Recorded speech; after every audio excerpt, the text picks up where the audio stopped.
7 নম্বর পুরস্কার, ফজরের সালাত যারা পড়বে এবং বিশেষ করে জামাতের সাথে, তাদের জন্য জাহান্নাম থেকে মুক্তি। ওহ, কত বড় বড় পুরস্কার এক একটা। 7 নম্বর পুরস্কার কি রে ভাই? জাহান্নাম থেকে মুক্তির পরোয়ানা পাওয়া যাবে। জাহান্নাম থেকে মুক্তির পরোয়ানা পাওয়া যাবে। নবী সাল্লাল্লাহু আলাইহি ওয়াসাল্লাম বলেছেন, এটি সহিহ মুসলিমের হাদিস, লাইন ইয়ালিজান নার আহাদুন সাল্লা ক্বাবলা তুলুইশ শামসি ওয়া ক্বাবলা গুরুবিহা। ওই ব্যক্তি কখনো জাহান্নামে প্রবেশ করবে না। কিছু লোক আছে না ভাই, জাহান্নামে যাবে, ইমানদার যেহেতু, জাহান্নামের শাস্তি ভোগ করার পরে সে কোথায় আসবে? জান্নাতে আসবে। না, এরকম না। একবারে প্রথম চান্সে আপনি জান্নাতে যেতে পারবেন, ফার্স্ট চান্সে আপনি জান্নাতে যেতে পারবেন। জাহান্নামে যে সেখান থেকে এসে জান্নাতে ঢোকা লাগবে না। লাই আলিজা, কখনো প্রবেশ করবে না জাহান্নামে ওই ব্যক্তি, যে ব্যক্তি সাল্লা ক্বাবলা তুলুইশ শামসি ওয়া ক্বাবলা গুরুবিহা, যে ব্যক্তি সারা জীবন সব সময় চেষ্টা করছে ফজর এবং আসর এই 2 ওয়াক্ত নামাজ এর ব্যাপারে যত্নশীল ছিল, এই 2 ওয়াক্ত নামাজের ব্যাপারে গাফলতি করে নাই, এই ব্যক্তি জাহান্নামে কখনো কি হবে না? প্রবেশ করবে না। ও ভাই, কত বড় বড় পুরস্কার এক একটা, লক্ষ্য করছেন? ফজরের নামাজের বিনিময়ে, আল্লাহু আকবার। আর এই নামাজটাতে আমরা সমাজের সবচেয়ে বেশি সংখ্যক লোক গাফেল থাকি, শুয়ে থাকি, অলসতা করি। কেউ হয়তো বলতে পারেন, আরে ভাই, এই যে জাহান্নাম থেকে মুক্তির জন্য কত আমলই তো আছে, এটা করলে জাহান্নাম থেকে মুক্তি, এটা করলে জাহান্নাম থেকে মুক্তি, ওইটা করলে জাহান্নাম থেকে মুক্তি, অনেক আমলের কথা আপনারা শুনছেন না? তো এতগুলার কি দরকার আছে? যে কোনো একটা করলে তো জাহান্নাম থেকে মুক্তি পাওয়া যায়, এরকম কারোর মনে প্রশ্ন আসতে পারে। তাদেরকে বলবো, ভাই, দুনিয়ার কোন আদালতে আপনি যদি আসামি হয়ে যান, তাহলে আসামির খাতা থেকে নাম কাটানোর জন্য আপনি কতগুলো পথ ধরেন? যত পথ আছে সবগুলা পথ ধরেন না? পয়সা রেডি রাখেন, যদি লাগে পয়সা দিয়া মামলা ডিসমিস করাইতে হবে। রাজনৈতিক কোন লিঙ্ক যদি থাকে, কাউকে দিয়ে হেলো করায় যদি ছাড়া পাওয়ার সুযোগ থাকে, তাহলে লিঙ্ক কোথায় কোথায় আছে সেগুলো খুঁজেন, কি খুঁজেন না। এরপরে আপনার নিজেকে নির্দোষ প্রমাণ করার জন্য কাগজপত্র যেগুলো জোগাড় করা দরকার সেগুলো জোগাড় করেন। এত কিছুর পরেও আবার যদি জেলে যাওয়া লাগে, তাহলে সংসার, ব্যবসা বাণিজ্য কেমনে চলবে সেই ব্যবস্থাও রাখেন। অর্থাৎ আপনার সাধ্যে যতগুলো ওয়ে আছে সকল ওয়ে আপনি অবলম্বন করেন, উদ্দেশ্য যেন মামলাটা ডিসমিস করানো যায় দুনিয়ার আদালতে। ঠিক না ভাই? ঠিক। ও ভাই, আখেরাতের আদালতে কোনো মামুখালু চলবে না, ঘুষ ঘাস চলবে না, হায় হ্যালো চলবে না। সেই জায়গাতে মুক্তির জন্য, সেই জায়গায় মুক্তি তো চিরকালের জন্য মুক্তি, সেই জায়গায় ধরা তো চিরকালের জন্য ধরা, তারপরে আর কোনো কোর্ট নাই, আদালত নাই। তাহলে সেখান থেকে মুক্তির জন্য একজন ইমানদার মানুষ যেই আমল শুনবে যে এই আমল করলে জাহান্নাম থেকে বাঁচা যাবে, খপ করে সেই ওই আমলটাকে ধরবে। ঠিক না বেঠিক? যে বিশ্বাস করবে জাহান্নামকে, সে তো একটা দুইটা ওয়ে অবলম্বন করে এটা বলবে না, তুষ্ট হবে না যে ঠিক আছে তো জাহান্নাম থেকে বাঁচার জন্য ওই যে একটা কাজ করছি তো, খালাস হয়েছে তো, এরকম করবে। বরং কারণ আমার সেটার মাধ্যমে যে আমি জাহান্নাম থেকে মুক্তি পাবো, আমার সে আমলটা যে সলিড হয়েছে, পিওর হয়েছে, আল্লাহর কাছে গ্রহণযোগ্য হয়েছে, তার কোনো গ্যারান্টি তো নাই। এই জন্য যতগুলো ওয়ে আছে জাহান্নাম থেকে বাঁচার জন্য, তার সবগুলো অবলম্বন করবে একজন ইমানদার মানুষ। অতএব ফজরের নামাজে হাজির হওয়া, ফজরের নামাজ নিয়মিত পড়া, এটি জাহান্নাম থেকে মুক্তির একটি অন্যতম উপায়। এবং এখানে শব্দটি লাই ইয়ালিজান নার, নবী সাল্লাল্লাহু আলাইহি ওয়াসাল্লাম বলেছেন লাই ইয়ালিজান না, কখনো জাহান্নামে প্রবেশ করবে না। আল্লাহু আকবার। তাহলে বোঝা যায় ফার্স্ট চান্সে সে কোথায় চলে যাবে? জান্নাতে চলে যাবে। আল্লাহ আমাদের সকলকে তৌফিক দান করেন। ভাই, 8 নম্বর ফজিলত ফজরের নামাজের, ফজরের নামাজ সবচেয়ে ফজিলতপূর্ণ সালাত হওয়ার 8 নম্বর ফজিলত হলো নবী সাল্লাল্লাহু আলাইহি ওয়াসাল্লামের বরকতের দোয়া পাওয়া যাবে। কে কার দোয়া পাওয়া যাবে? নবী করিম সাল্লাল্লাহু আলাইহি ওয়াসাল্লামের বরকতের দোয়া আপনার জন্য বরাদ্দ হয়ে যাবে। ভাই, আপনাকে যদি হারামের, মক্কার হারামের ইমাম সাহেব শেখ সুদাইস, শেখ সুরাইম, শেখ জুহানি, শেখ আলী আল হুজাইফি, ওনাদের মতো কেউ যদি আপনাকে খপ করে হাত ধরে কোন এক জায়গায় দেখা হইলো, বললো যে বাবা তোমার জন্য আমি আল্লাহর কাছে দোয়া করতেছি, আল্লাহ তুমি এর জীবনে বরকত দিয়ে দাও, আমাদের খুশির কোনো শেষ থাকবো? হ্যাঁ, হারামের ইমাম সাহেব আমার জন্য 2 হাত তুলে দোয়া করছে, সুবহানাল্লাহ, হারামে দাঁড়ায় দোয়া করছে, আমাদের মনটা কত খুশি হয়ে যাবে না? ও ভাই, কোথায় হারামের ইমাম? কোথায় হারামের ইমাম? স্বয়ং রাসূলুল্লাহ সাল্লাল্লাহু আলাইহি সাল্লামের দোয়া আপনার জন্য অটোমেটিক বরাদ্দ হয়ে যাবে, আপনি পেয়ে যাবেন। কি করলে? ফজরের নামাজ আদায় করলে। নবী সাল্লাল্লাহু আলাইহি সাল্লাম দোয়া করছেন, আল্লাহুম্মা বারিক লি উম্মতি ফি বুকুরিহা, আল্লাহুম্মা বারিক লি উম্মতি ফি বুকুরিহা। হে আল্লাহ, আমার উম্মতের জন্য সকালের সময় আপনি বরকত দান করবেন। আল্লাহুম্মা বারিক লি উম্মতি ফি বুকুরিহা। হে আল্লাহ, সকালের যে সময়, ভোরবেলা, এই সময়টাতে আমার উম্মতের জন্য আপনি বরকতের ফয়সালা, বরকতের বরাদ্দ করিয়েন। দোয়া করছেন কে? নবী সাল্লাল্লাহু আলাইহি সাল্লাম। এই দোয়া সুনানে আবু দাউদে এবং মুসনাদ আহমদে বর্ণিত হয়েছে। ও ভাই, তাহলে ফজরের নামাজে যদি কেউ ঘুমে থাকে, সে কি নবী সাল্লাল্লাহু আলাইহি সাল্লামের বরকতের ভাগী হবে? কেউ যদি ফজরের নামাজ জামাতের সাথে না পড়ে, সে কি বরকতের ভাগীদার হবে? যে ব্যক্তি আল্লাহর হুকুম পালন করবে, ফজরের জামাতে হাজির হবে, সে ব্যক্তি নবী সাল্লাল্লাহু আলাইহি সাল্লামের বরকতের দোয়া পাবে, তার ভাগীদার সে হবে। কারণ সকালের এই সময়টাতে বরকতের দোয়া করছেন কে? নবী সাল্লাল্লাহু আলাইহি সাল্লাম। অতএব এই সময় যদি আমি ইবাদত করি, তো আমার ইবাদতের মধ্যেও কি হবে? নিঃসন্দেহে বরকত হবে। এটা বরকত নেওয়ার সময়, বরকত নাজিলের সময়। এই সময় ঘুমায় থাকলে সে বরকত থেকে কি হবে? বঞ্চিত হবে। 8 নম্বর ফজিলত গেল। 9 নম্বর হলো ভাই, দুনিয়া এবং দুনিয়ার মধ্যে যা কিছু আছে, দেখেন এক একটা পুরস্কার দেখেন, সুবহানাল্লাহ, ফজরের নামাজের বিনিময়ে। দুনিয়া এবং দুনিয়াতে যা কিছু আছে, সারা পৃথিবী এবং পৃথিবীতে যত কিছু আছে, এই সব কিছু থেকে উত্তম ফজরের 2 রাকাত নামাজ। ফজরের 2 রাকাত সালাত দুনিয়া এবং দুনিয়ার ভিতরে যা কিছু আছে সবকিছু থেকে উত্তম। সহিহ মুসলিমের হাদিসে আসছে, নবী সাল্লাল্লাহু আলাইহি সাল্লাম বলেছেন, রাকাতাল ফজর খায়রুম মিনাদ দুনিয়া ওয়া মা ফিহা। আল্লাহু আকবার। রাকাতাল ফজর খায়রুম মিনাদ দুনিয়া ওয়া মা ফিহা। ফজরের 2 রাকাত নামাজ দুনিয়া এবং দুনিয়ার ভিতরে যা কিছু আছে সব কিছুর মালিক হওয়ার চাইতে, সকল কল্যাণের চাইতে বেশি কল্যাণের, বেশি মর্যাদার, বেশি শ্রেষ্ঠ ফজরের 2 রাকাত নামাজে, ফরজ নামাজে হাজির হওয়া বা ফজর নামাজ পড়া। কথা বুঝতে পারছি ভাই? চিন্তা করেন, সারা পৃথিবীকে এক পাল্লা রাখলেন, আর কেউ 2 রাকাত ফজর নামাজ পড়লো, তো এই যে একটা আমল করলো, এই আমলটির মর্যাদা, এর শ্রেষ্ঠত্ব ওই সারা দুনিয়ার মালিক হওয়ার চাইতে বেশি আল্লাহ সুবহানাহু ওয়া তাআলার কাছে। কয় নম্বর গেল ভাই? 9 নম্বর। 10 নম্বরটা হলো দুনিয়াবি। শেষের 3টাই দুনিয়াবি বলা যেতে পারে, দুনিয়াবি লাভ। প্রথম যে 3টা বলছিলাম সেগুলো হলো আখিরাতের লাভ, প্রথমগুলা। শেষের 3টা নবী সাল্লাল্লাহু আলাইহি সাল্লামের বরকতের দোয়া সকালবেলা সময়টার জন্য। তারপরে যায় দুনিয়া এবং দুনিয়ার মধ্যে যা কিছু আছে সবচাইতে উত্তম হওয়া। 3 নম্বর হলো মানসিক প্রফুল্লতা অর্জন হবে। ফজরের নামাজ যদি কেউ পড়ে, তাহলে কি হবে ভাই? মানসিক প্রফুল্লতা অর্জন হবে, মনটা ফুরফুরা হয়ে যাবে, মনটা ভিতরে এক ধরনের স্ফূর্তি অনুভব হবে, ঝরঝরা লাগবে, নিজেকে কি লাগবে? ঝরঝরা লাগবে, নির্ভার লাগবে, ফুরফুরা লাগবে, যদি আপনি কি করেন? ফজরের নামাজ আদায় করেন।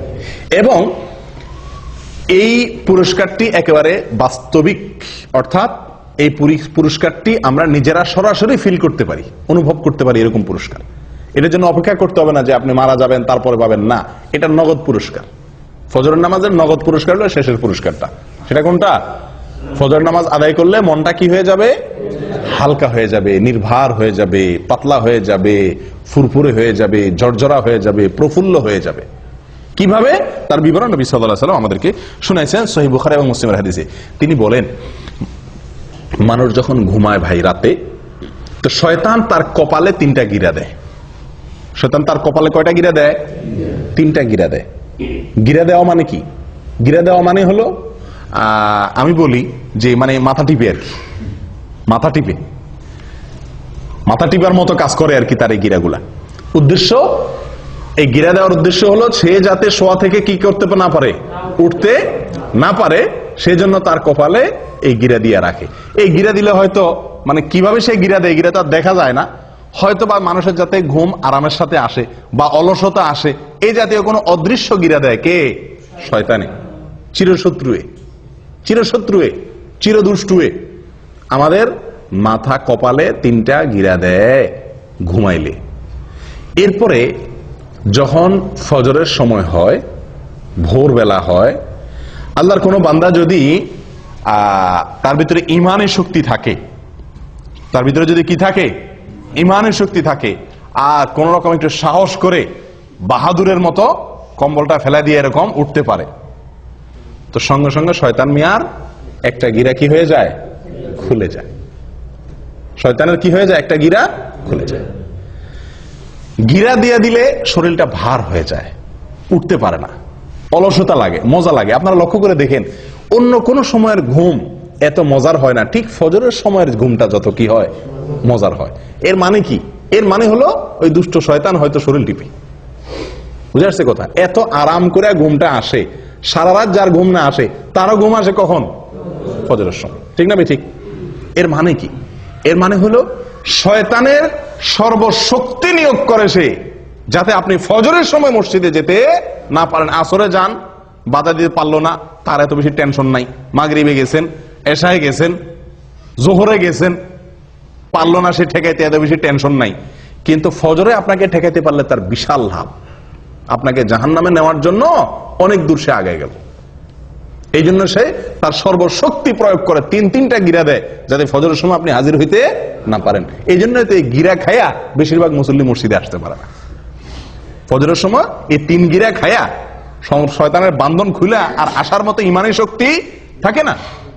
ও ভাই, যদি আল্লাহর কোনো বান্দা যদি ফজরের সময় সাহস করে, হিম্মত করে, যখনই শয়তান তার মনে ওয়াসওয়াসা দেয়, হাদিসে আসছে শয়তান কানে কানে বলে, আমাদের মনের মধ্যে বলে, কি বলে? লাইলুন তওয়িল ফারকুদ, আর রাত এখনো কি অনেক লম্বা, আরো ঘুমা, আরেকটু ঘুমা। আপনি লক্ষ্য করে দেখছেন, ফজরের আজান হয়ে গেছে, তখনও কম্বলটা টাইনে আমরা গায়ে দেই, ঠিক না? 20 মিনিট পরে জামাত দাঁড়াবে, উযু করতে 10 মিনিট চলে যাবে, উঠে যাই না, তখনও কম্বলটা আমরা টেনে গায়ে দেই। কারণ কি? ওই যে শয়তান আমাদের মাথায়, মনের ভিতরে ওয়াসওয়াসা ঢুকাই দিছে যে কি, লাইলুন তাওয়িল ফারকুদ, রাত অনেক, এখনো অনেক সময়, তুই আরেকটু ঘুমা। সারা রাত ঘুমাইলেন, 4 ঘন্টা 5 ঘন্টা 6 ঘন্টা ঘুমাইলেন, কিন্তু এই 5 মিনিট না ঘুমাইলে আপনি মরে যাবেন না, কিন্তু মনে হয় যে 5 মিনিট না ঘুমাইলে মনে মরে যাবেন, এরকম লাগে না ওই সময় উঠতে? কারণ শয়তান তার সর্বশক্তি প্রয়োগ করে গিরা তো দেয়, এরপর আপনার কানে কানে ফিসির ফিসির করে বলে। আসলেই আপনি লক্ষ্য করে দেখেন, মনে হয় যে কেউ একটা বলে মনে মনে যে অনেক সময় আছে এখন, ঠিক না? ঠিক।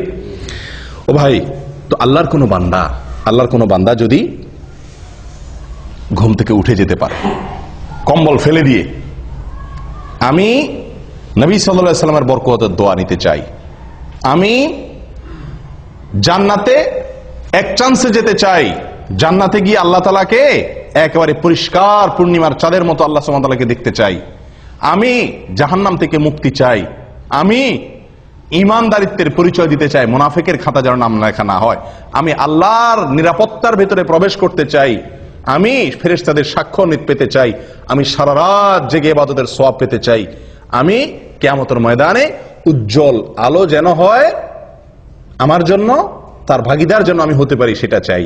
এই কথাগুলো মাথায় রেখে যদি আপনি কম্বলটারে কি করতে পারেন, ফেলে দিতে পারেন, এবং এই হাদিসটা মাথা রাখতে পারেন, নবী সাল্লাল্লাহু আলাইহি ওয়াসাল্লাম বলেছেন, ফজরের সময় শয়তান যে গিরা দেয় এবং আপনারে মজার ঘুম পাড়ানোর চেষ্টা করে, এটা যদি আপনি মাথায় রেখে ঝেড়ে ফেলে উঠে যেতে পারেন, সঙ্গে সঙ্গে একটা গিরা শয়তানের খুলে যায়।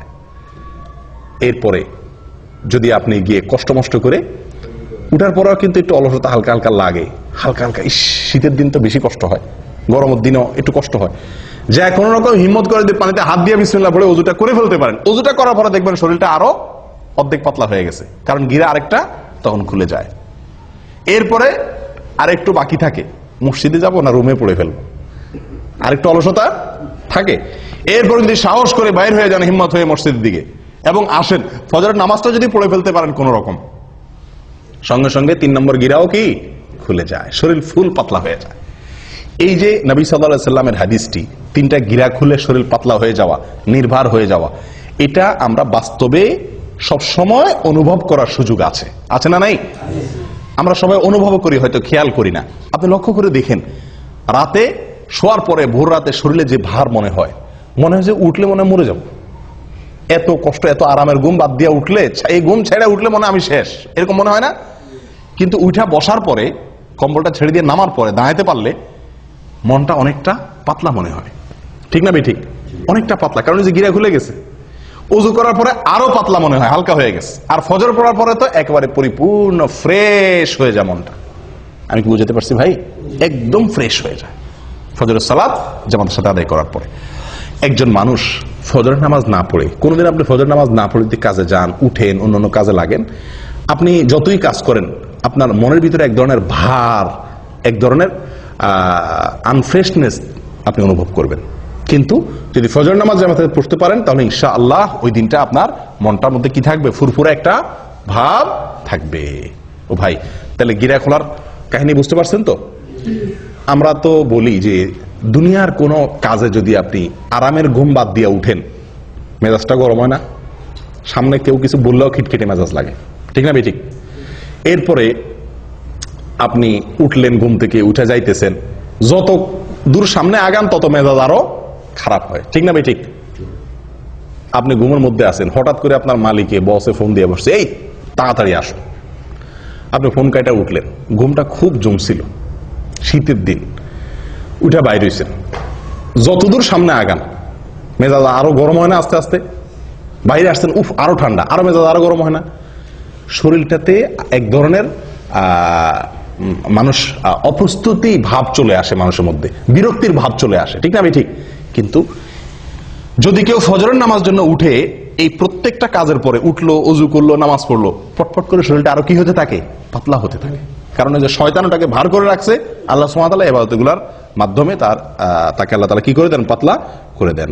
তাহলে ভাই, যদি কেউ ফজর নামাজ আদায় করে, নবী সাল্লাল্লাহু আলাইহি ওয়াসাল্লাম বলেছেন ফাসবাহা নাশীতান তিবান নফস, ফজর নামাজ আদায় করতে পারলে তিনও গিরা খুলে গিয়ে সে ব্যক্তি হাসি খুশি, প্রফুল্ল এবং পবিত্র মন নিয়ে তার দিনটা শুরু করে। আর যদি কেউ ফজর নামাজ না পড়তে পারে, ওয়া ইল্লা আসবাহা খাবিসান নফসি কাসলান, সারাটা দিন তার শরীর মেজমেজ, অলসতা এগুলা করতে করতে চলে যায়। আপনি পরীক্ষা করে দেখেন। আল্লাহ তাআলা আমাদের সকলকে এই ফজরের গুরুত্ব বোঝার তৌফিক দান করেন। 10টি গুরুত্ব, 10টি ফজিলতের কথা আমরা শুনলাম। আমি আবারও বলছি একটি একটি করে। নাম্বার 1, ফজরের নামাজ মুনাফিকদের জন্য কঠিন হয়, ঈমানদারদের জন্য সহজ হয়। অতএব ফজর নামাজে হাজির হতে পারা ঈমানদারের পরিচয়। নাম্বার 2, ফজর নামাজে হাজির হলে তার জিম্মাদারি কে নেয়? আল্লাহ সুবহানাহু ওয়া তাআলা নেন। ওই দিনের জন্য আল্লাহ জিম্মাদারি নিয়ে নেন। আল্লাহর নিরাপত্তার ভিতরে সে প্রবেশ করে যদি ফজর নামাজ আদায় করে। নাম্বার 3, ফেরেশতারা আল্লাহ সুবহানাহু ওয়া তাআলার কাছে গিয়ে ওই ব্যক্তির পক্ষে কি দেয়? সাক্ষ্য দেয় যে সে সালাত আদায় করছে, ভালো কাজ করছে। নাম্বার 4, যদি কেউ ফজর নামাজ জামাতের সাথে আদায় করে তো আল্লাহ সুবহানাহু ওয়া তাআলা তাকে সারা রাত দাঁড়িয়ে তাহাজ্জুদের নামাজ পড়ার সওয়াব, নফল নামাজ পড়ার সওয়াব দান করেন।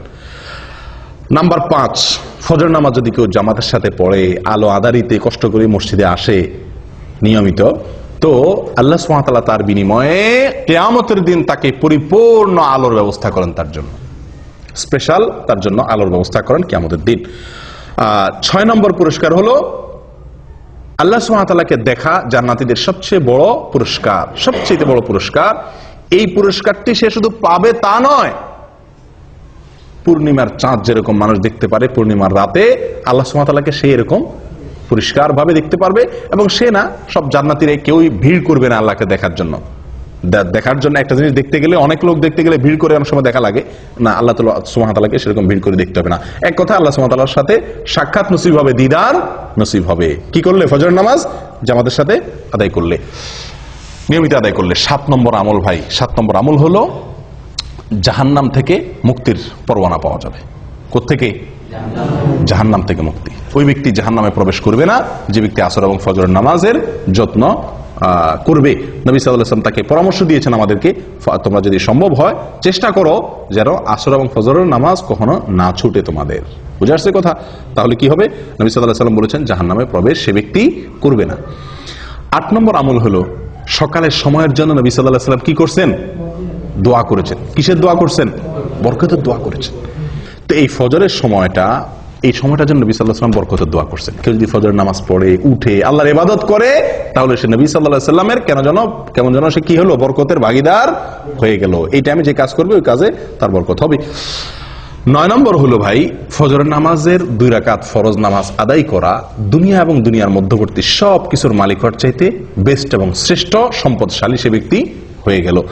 10 নম্বর হলো ফজর নামাজ যদি জামাতের সাথে আদায় করেন তাহলে মনটা প্রফুল্ল হয়ে যাবে, হাসি খুশি হয়ে যাবেন, নির্ভার হয়ে যাবে, পাতলা হয়ে যাবে এবং এভাবে আপনার সারাটা দিন কাটবে। কয়টা ফজিলত গেল? 10টা। 11 নম্বর একটা সম্পূরক ফজিলতের কথা বলি, সেটাও দুনিয়াবি ফজিলত। সেটা হলো স্বাস্থ্যের দিক থেকে একজন মানুষ যদি ফজর নামাজে উঠে অনেক রোগ বালাই থেকে আল্লাহ তাআলা তাকে হেফাজত করেন। যে ব্যক্তি সকালে ঘুমায় থাকে ওই ব্যক্তির চাইতে যে ব্যক্তি সকালে উঠে ওই ব্যক্তির জন্য স্বাস্থ্যগত দিক থেকে সে ব্যক্তি অনেক বেশি ভালো থাকে। দেখুন আমাদের ইয়েতে উর্দুতে একটা প্রবাদ বা হিন্দিতে একটা প্রবাদ আছে, সুবাহ কি হাওয়া হাজার বিমারিও কি দাওয়া। সকালবেলার হাওয়া এটা হাজার হাজার রোগের ঔষধ। একজন মানুষ যদি ফজরের নামাজের সময় উঠে, ফজরের নামাজের সময় মসজিদে আসে পায়ে হেঁটে, তাহলে সকালে হাওয়া তার গায়ে লাগবে কি লাগবে না? যে ঘুমা রয়েছে 7টা-8টা বাজে উঠছে তার তো এই নসিব হয় নাই। তাহলে স্বাস্থ্যের জন্য এটা কি অত্যন্ত ভালো, সকালে ফজর নামাজ জন্য উঠতে পারা। ও ভাই, আমাদের বিশেষ করে প্রবাসে এবং দেশেও বহু লোককে দেখা যায় ফজর নামাজ পড়ে। কখন পড়ে? সূর্য ওঠার পরে, মানে তার মন মতো। সোজা কথা, সকাল 7টা অথবা 8টা বাজে ফজরের নামাজ পড়ে। আবার হাদিসও দেয় অনেকে। হাদিস কি? নবী সাল্লাল্লাহু আলাইহি ওয়াসাল্লাম বলেছেন, মান নামা আন সালাতিন আও নাসিয়াহা ফালইউসাল্লিহা ইযা যাকারাহা ফাইন্না যালিকা ওয়াক্তুহা। নবী সাল্লাল্লাহু আলাইহি ওয়াসাল্লাম বলেছেন, যদি কেউ ঘুমায় যায়, ঘুমের কারণে উঠতে না পারে, অথবা ভুলে যায়, তাহলে তার যখন স্মরণ হবে বা ঘুম ভাঙবে তখনই তার নামাজ পড়বে, তার গুনাহ হবে না, ওইটাই তার জন্য নামাজ। বাহ! এই হাদিস দেখায় 12 মাস বহু লোক আছে ওই ফজরের নামাজের সময় উনি ঘুমায় থাকেন। উনি 8টা বাজে, 7টা বাজে, 9টা বাজে উঠা মাশাআল্লাহ করে নামাজ পড়েন, এবং এটা 12 মাস বা বেশিরভাগ সময়। এরকম বহু লোক আছে না? আমি বহু লোক দেখছি, জিজ্ঞাসা করছি তো উনি এই হাদিস শুনে দিয়েছেন। নবী সাল্লাল্লাহু আলাইহি ওয়াসাল্লাম বলছেন ঘুমায় গেলে মাফ, ঘুম থেকে উঠে পড়বেন। বাহ! ঘুমায় গেলে কার জন্য মাফ? যে ব্যক্তি ঘুম থেকে উঠতে পারে নাই, কদাচিৎ হঠাৎ একদিন ঘটে গেছে, অ্যালার্ম দিয়ে রাখছে, সবারে বলে রাখছে, আজানও শুনে নাই, সবগুলো মিস হয়ে গেছে, ঘুম এত ভার হয়ে গেছে, অ্যাক্সিডেন্টলি একদিন হয়ে গেছে, তার জন্য এটা। নবী সাল্লাল্লাহু আলাইহি ওয়াসাল্লামের নিজেরও একদিন ফজর নামাজ ছুটে গেছে। ঘুম থেকে উঠছেন সূর্য ওঠার পরে, ওনার সাথে সব সাহাবীরা মিলে সফরে ছিলেন, শরীর ক্লান্ত ছিল, ঘুম আসছে, একজনকে উনি পাহারাদার রাখছেন। অ্যালার্ম ঘড়িতে তখন ছিল না, একজনকে পাহারাদার রাখছেন, বলছেন তুমি ডাইকে দিবা। এই বেচারারও কি এসে গেছে? ঘুম এসে গেছে। আসলে এবার সবাই ঘুম, ফজর নামাজের ওয়াক্ত শেষ, সূর্য উঠে গেছে, যখন রোদ লাগা শুরু হয়েছে এবার সবাই আস্তে আস্তে ঘুম ভাঙছে। নবী সাল্লাল্লাহু আলাইহি সাল্লামকে আল্লাহ সুবহানাহু ওয়া তাআলা এই এক ওয়াক্ত জীবনে ফজর নামাজ দেরি করায়া পড়াইছেন আমাদের শেখার জন্য। আমাদের কিসের জন্য? শেখার জন্য, যেন এরকম জীবনে হইলে কি করব সেই পদ্ধতি আমরা জেনে নিতে পারি। কিন্তু এটা ওনার জীবনে কয়বার হয়েছে? একবার। আর আপনি প্রতিদিন সে কাম করবেন। ওনার যুগে তো অ্যালার্ম আলা ঘড়ি ছিল না, মসজিদের মাইকের আজান শোনা যেত না। আপনার যুগে সব ব্যবস্থা আছে, আপনি 4বার-5বার অ্যালার্ম দেন, মাশাআল্লাহ, বিমান তো মিস হয় না, রেলগাড়ি তো মিস হয় না, ডিউটি টাইম তো মিস হয় না, ফজর কেমনে মিস হয়? হ্যাঁ, ওখানে তো মিনিট সেকেন্ড হিসাব করে আসেন, ফজর নামাজ তো মিনিট সেকেন্ড হিসাব করে আসার দরকার হয় না, ঠিক না? ঠিক। তাহলে এখানে কিভাবে মিস হয়? এগুলো সব হলো গাফলতি। এগুলো সব হলো কি? গাফলতি। আল্লাহ সুবহানাহু ওয়া তাআলা বলেছেন, ফাওয়াইলুল লিল মুসাল্লিন আল্লাযীনা হুম আন সালাতিহিম সাওয়ান। নামাজ পড়লেই শুধু হবে না, গাফলতি করবেন, অলসতা করবেন, 4 ওয়াক্ত পড়বেন, 1 ওয়াক্ত পড়বেন না, এই টাইপের মুসল্লি সবচাইতে আজকে বেশি। 4 ওয়াক্ত হাজির হয়, ফজরে আসে না, 3 ওয়াক্ত হাজির হয়, 2 ওয়াক্ত পড়ে না সুবিধা মতো, অথবা যখন উঠে তখন। ভাই, এভাবে আদায় করলে কখনো নাজাত বা মুক্তি পাওয়া যাবে না। যে নামাজটা সবচেয়ে গুরুত্বপূর্ণ, যে নামাজটা পড়তে কষ্ট হয়, এটার মর্যাদা সবচেয়ে বেশি, এটার গুরুত্ব সবচেয়ে বেশি দিতে হবে। অতএব আপনি এই অজুহাত দিতে পারবেন না যে আমি ঘুমায় গেছি এই জন্য 8টা-9টা বাজে উঠা পড়ছি। এটা একদিন হতে পারে, সবসময় হতে পারে এটা। আপনি যদি অ্যালার্ম দিয়ে রাখেন, বেনামাজি লোক থাকলে বাদ দেন, আজকে দেরিতে শুয়েছি সেজন্য নামাজ বাদ গেছে, তাহলে কালকে আমি তাড়াতাড়ি শুয়ে যাই। চেষ্টা করলে এই সমস্যা থেকে বের হয়ে আসা সম্ভব কি সম্ভব না? অতএব 12 মাসের জন্য 8টা-9টা বাজে যারা নামাজ পড়েন তারা জেনে রাখবেন তাদের এই নামাজ মন মতো নামাজ হবে। কোম্পানির ডিউটি আপনাকে একটা টাইম বেঁধে দিয়েছে এতটা থেকে এতটা, আপনি মন মতো অন্য টাইমে যা ডিউটি করে চলে আসছেন, কি বলেন? বেতন দিবে আপনারে?